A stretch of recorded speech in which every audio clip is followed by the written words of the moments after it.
Bom dia a todos. Estamos hoje aqui com o nosso ex-colega de sala, Antônio Felipe, que vai discorrer um pouquinho sobre a teoria crítica. Obrigado, Zé. Bom dia ou boa noite a todos. É verdade que, na verdade, talvez seja pertinente começar acrescentando que a teoria crítica ela surge principalmente, acredito eu, como um problema de linguagem.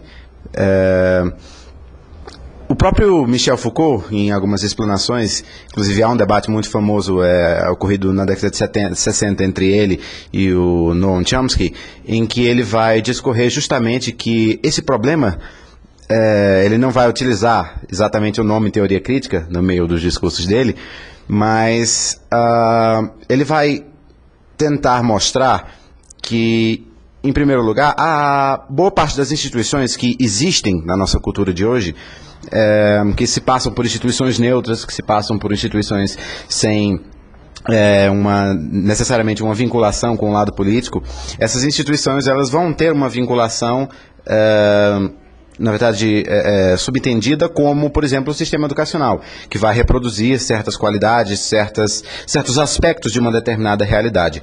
E aí o Foucault ele vai falar que é um problema bastante significativo de linguagem você tentar desenvolver uma teoria, suposta teoria emancipatória, e aí também já talvez entre numa crítica, a teoria crítica, utilizando a linguagem de uma determinada civilização. Na verdade, você não tem como construir uma teoria sem utilizar essa linguagem. Essa é a argumentação do Chomsky. Mas o Foucault fala que justamente por essa obrigação de termos que usar essa linguagem, nós estamos reproduzindo certas características de uma determinada sociedade, e a ideia de uma teoria emancipatória é uma ilusão.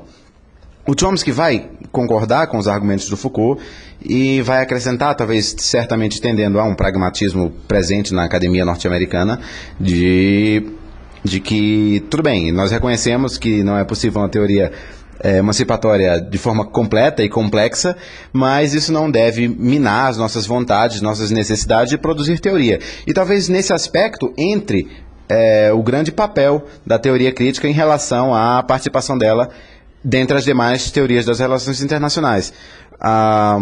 Ela se propõe a mesmo, dentro dos pós-modernos, dos pós-positivistas, a se encaixar numa crítica ao mainstream, ao realismo, ao neorrealismo e ao neoestruturalismo e todos os neos que se propunham a enxergar de maneira supostamente diferente os mesmos problemas de antes, e com as mesmas visões, com a mesma problemática, e os próprios autores, o Linklater e o Cox, eles vão levantar a teoria. Ela tem um propósito, a quem ela serve, qual o destino dela, o que é que ela se propõe a responder. Então, algumas dessas questões, eu acho que enxergá-las como problemas de linguagem é talvez um grande primeiro passo.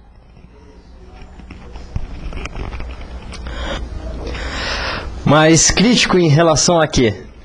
Bom, primeiro eu acho que é interessante falar que a nossa disciplina das relações internacionais, ela parece ser uma disciplina defasada a priori, porque, ao que me parece, os debates nas disciplinas sempre tardam a chegar em relação aos outros ramos das ciências sociais, enquanto nós ainda estamos para alguns autores, entre o terceiro e o quarto debate, outros entre o quarto e o quinto, outros ainda nem saímos do terceiro.